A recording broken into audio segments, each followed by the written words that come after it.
This is your Halton News Update for Monday, April 13th. I'm Jessica Kaitting, and I thank you for joining us tonight. As of this afternoon, the region of Halton is now reporting a total of 316 confirmed cases of COVID-19 and an additional 40 probable cases. Of the confirmed total cases, 110 are in Oakville, 85 in Halton Hills, 64 in Milton, and 57 in Burlington. It's important to note that these numbers can only represent those who are tested. Many with symptoms are told to self-isolate and are not being tested.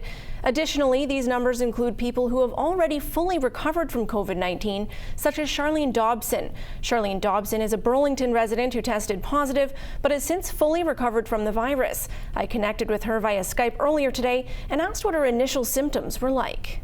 My first symptoms appeared just shortly after March break. Was really unusual. My nose was really burning. I had a severe headache I couldn't get rid of for a few days. Severe fatigue. I didn't really chalk it up to COVID for the fact that we're all told that it's just fever and a cough to watch out for. I also have lupus, so I wasn't sure if that was just another symptom that was coming on due to the lupus, so I wasn't really sure. The second day, really sore throat, started to have a little bit of a cough, nothing great, but it was just the fatigue, the headache, and then I lost my sense of smell rather. So then you did find out that you were confirmed positive with COVID-19, and your initial symptoms weren't necessarily typical. Did it carry on like that throughout the sickness, and how long did it last? The biggest symptom that I had, the headache lasted the whole time. Wow. Severe fatigue, like even getting up to go to the washroom was a chore, really lightheaded. Sore throat. I did develop a cough, which was manageable as long as I didn't take huge gulps of breath. It was a lot of shallow breathing because it really hurt. But then you need to cough because you have to cough this virus out, basically. Just really weird symptoms.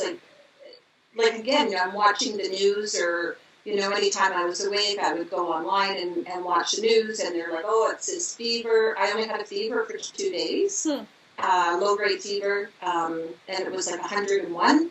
So just enough to be kind of uncomfortable. But other than that, it was just the fatigue, the weakness, the nose. It was crazy. My nose was so sore. It was just like on fire, and the headache. So you've been better for just over a week now. And yes. How are you finding the recovery and people's reaction when you tell them that you have recovered from COVID-19? Yeah, that's the big part. The recovery part has been good. I'm still really tired, but it's probably just from being in bed for so long too. So it's just about the getting up and going, and I'm a pretty active person, and just to be contained, at home, and I'm in the same boat as everybody else now. We have to stay at home. Our activities are curtailed, so I don't know if it's just from that, but I would have to say now I feel like 100%. As far as the recovery and the stigma, unfortunately, there is a terrible stigma with it. I've been pretty selective in who I've told about it. My friends and family have been amazing, dropping groceries off the door. But for those that aren't in my circle, per se, people are super nervous around me. And it should be the other way around. From what I'm being told and from what I understand, is I'm now immune to it for a year. So I've got a 12-month immunity to it. My fear still is, can I be a carrier though? I don't know what the ramifications are. So of course I'm still practicing social distancing, washing my hands constantly, which public health told me that, the best way to combat this virus simply is by washing your hands and sanitizing. Well, that's what I wanted to ask you. I mean, we've heard that this is going to last for a lot longer than we initially thought. And some people are understandably having a hard time with some of the new rules. But as someone who has had COVID-19, what would you say to those people, and what's your message to our viewers? I would say to people, listen to our leaders. They know what they're talking about. Google doesn't know everything. Your friends don't know everything. like be selective of the news that you're listening to. There's people out there that are saying that this is false, this isn't going on, I can't handle this anymore. Well, take your choice. Either get COVID and possibly die, or do what we're supposed to do and get rid of it. They'll be reading about this in the history books in 100 years. Our great-great-grandchildren will be reading about us. And we need to set an example, and we need to send a message out. And I just said to somebody, if our Prime Minister got on TV and said, there's a zombie apocalypse happening right now, and there's all zombies outside, don't go outside because you could die, we would stay in, without a doubt. Well, look at it as an apocalypse happening, but they're germs that we can't see. Stay in. Self-isolate, stay 6 feet away, and wash your hands. It's as simple as that. Charlene Dobson also shared with me that she has been taking hydrochloroquine, otherwise known as Plaquenil, for her lupus for the past 20 years. Despite some of the information currently circulating, in her case, that drug did not prevent her from contracting COVID-19. As for her atypical symptoms, Ontario's Minister of Health, Christine Elliott, did address the province over the weekend, acknowledging the wider variety of symptoms that some are experiencing. We have expanded the criteria of some of the symptoms for COVID that it reflects differently in younger people and more seniors. With younger people, it can be unexplained joint aches, it can be headaches, it can be other things that they might not typically think would be symptoms of COVID. We have expanded those categories. We are trying to let them know that these can be signs that they do have COVID. And of course, we're continuing with our message, asking people to please stay home. Please do not get into groups of more than 5 people. That is how COVID spreads. Burlington's Joseph Brant Hospital declared a COVID-19 outbreak on Saturday. 2 healthcare workers and 3 patients tested positive. The hospital is working closely with Halton Public Health and took all appropriate precautions immediately. All the patients, staff, and physicians who were potentially exposed have already been contacted and tested. The staff who have confirmed positive have been self-isolating since the onset of symptoms, and the patients are in quarantine and will self-quarantine for 14 days after being discharged as well. On Saturday, the provincial government announced that they were extending all currently emergency orders until April 23rd. This means all amenities in parks and rec areas will remain closed, as well as non-essential workplaces, public places, bars, and restaurants. The restrictions on social gatherings remains in place, as well as the prohibition of price gouging. It seems like some people are using the outdoors as their personal garbage bin.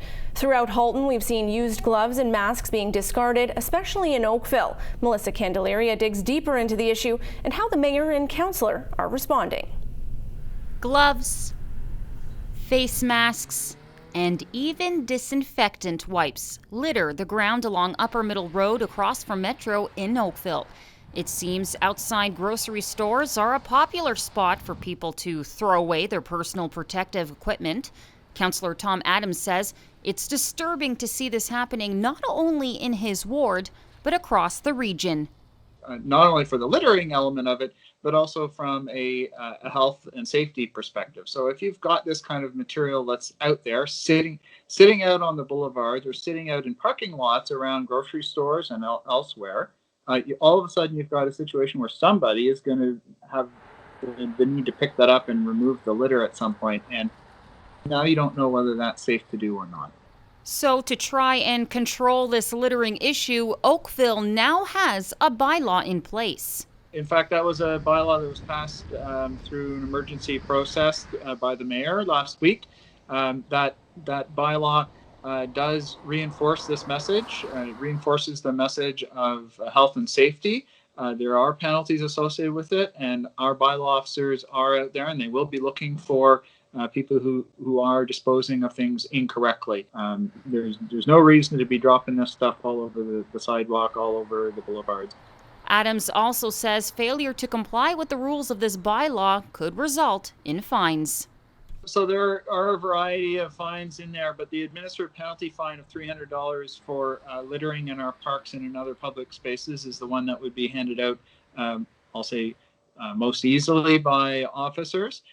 So those fines are and those administrative fees are associated with the new bylaw, and they're really intended to encourage compliance with the bylaw during the COVID-19 emergency. And so we're asking people to please kindly properly dispose of your garbage. Now, it's understandable that you would be paranoid to bring your gloves or masks home after out shopping or even simply going out on a walk, but it doesn't take much effort to simply find one of these bins and throwing your garbage in here. Or, if you want to be better prepared, bring your own garbage bag. Reporting for Halton News, I'm Melissa Candelaria. 12 emergency vehicles rushed to the scene of a residential fire that burned for 4 hours yesterday.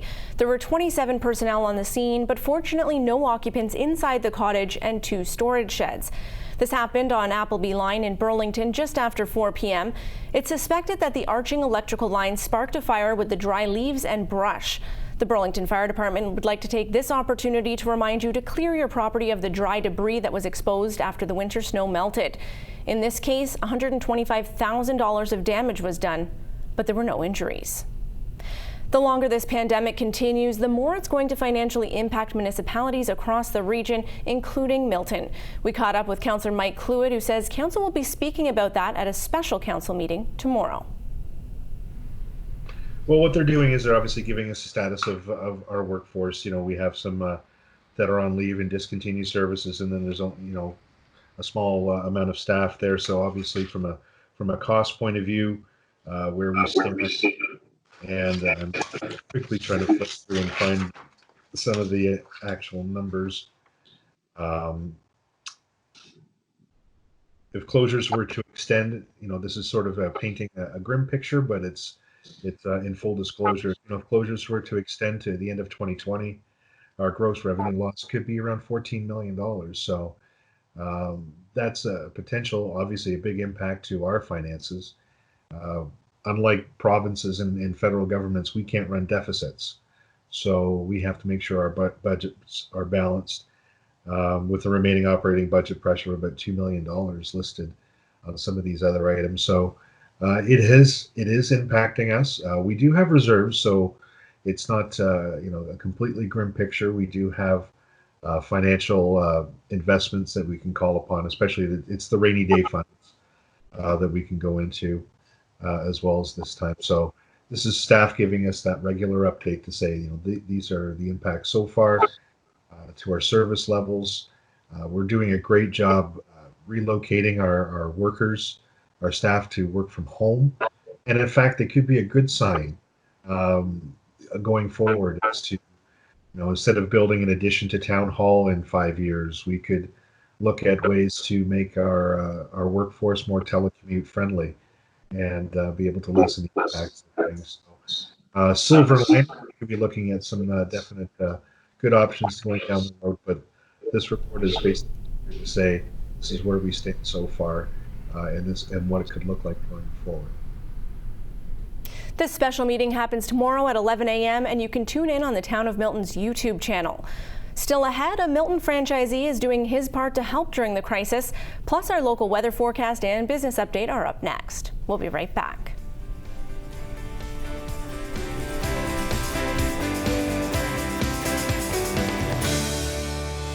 Welcome back to Halton News. A Milton resident is doing their part to help residents with food insecurities during the pandemic. We spoke with the franchisee and owner of Paramount Fine Foods for those details. Paramount has always stood for being a part of the community. We learned this from our CEO and founder, Mohammed Vaki, who's always been around helping out, whether it's homes for the homeless downtown or helping out with the funerals for the Quebec mosque shooting, or it's giving out 100 meals every day now with this epidemic for the people who need food and have food insecurity. So more or less, it's tradition that's coming down from there. We sort of went out and we saw that a lot of restaurants around us were closing doors, and rightfully so.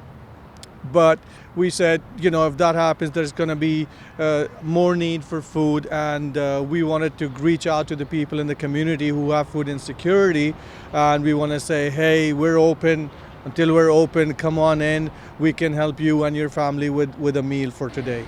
We are helping about 5 to 7 families every day, And thank you for the opportunity from the families to choose us. And we're doing a little bit in the community to try and help people out.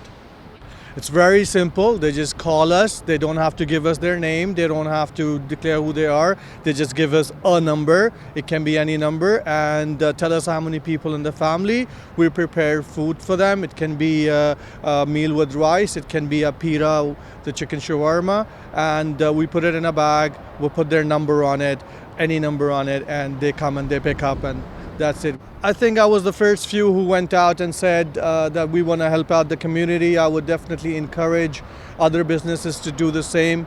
Food is very important. I think it's top priority on the list for every family. We've seen groceries being, the racks being empty. A lot of people going out and getting more than what they should get. Let's be responsible there as well. But other restaurants, I would encourage them to go out and maybe do just one meal a day and try and help out as much as they can, because that would take them a long mile once this is all over. Taking a look at our local weather forecast now.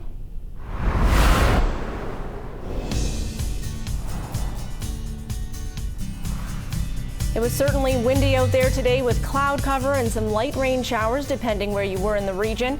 Cooler temperatures this week than we've been experiencing lately. Tomorrow we're looking at a mix of sun and clouds and a 30% chance of snow flurries or rain showers. That chance of flurries will continue overnight, and Wednesday will come with a 60% chance of snow flurries or showers. But full sun is expected to finally brighten our day on Thursday, but we'll only reach a high of 5 degrees. A bit warmer on Friday with a mix of sun and clouds, and then closer to those double digits we've become accustomed to on Friday at 9 degrees. In business news, the Oakville Chamber of Commerce has scheduled a webinar to examine Canada's supply chain during the pandemic. The conversation will get underway at 12:30 on Wednesday, April 15th. You can find more details on the Chamber's website. Stocks on the TSX rebounded after a sharp sell-off early in the trading session on Monday. Traders remained concerned about the economic damage caused by the pandemic. Here's a look at some selected numbers from Monday's trading.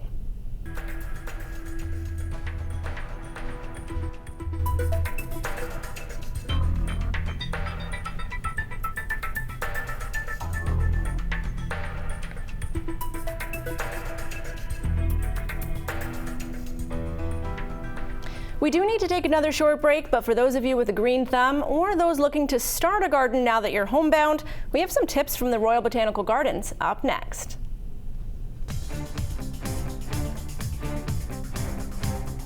Welcome back to Halton News. While the Easter long weekend wasn't filled with large extended family gatherings, we hope you still were able to find some joy while physically distancing from those outside of your household. The sun was shining and many of you got a hard start on your gardens for the spring. The good news is that in addition to the fresh air and sunshine, this type of outdoor housework is even more beneficial for you than you may realize. Hi everybody, my name's Barb McKean and I'm the head of education. Welcome to RBG at Home. Being out in the garden like this is a reminder of how important it is for us to get outside, get some fresh air, and connect with nature on a regular basis.